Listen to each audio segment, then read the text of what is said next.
رسول اللہ صلی اللہ علیہ وسلم نے ذی الحج کے ابتدائی عشرہ کی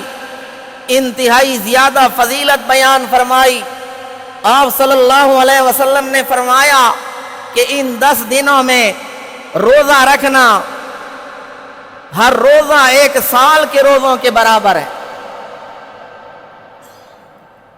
اور جو عرفہ کا دن آتا ہے، 9 ذی الحج کا دن آتا ہے،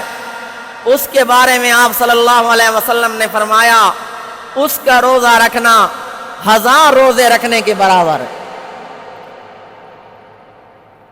تو عام دنوں کے بارے میں فرمایا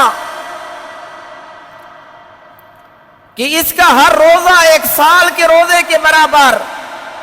اور ہر رات کا قیام لیلۃ القدر میں قیام کرنے کے برابر ہے۔ اور عرفہ کے بارے میں فرمایا کہ جس نے اس دن کا روزہ رکھا، احتسب علی اللہ، میں اللہ تعالیٰ سے امید رکھتا ہوں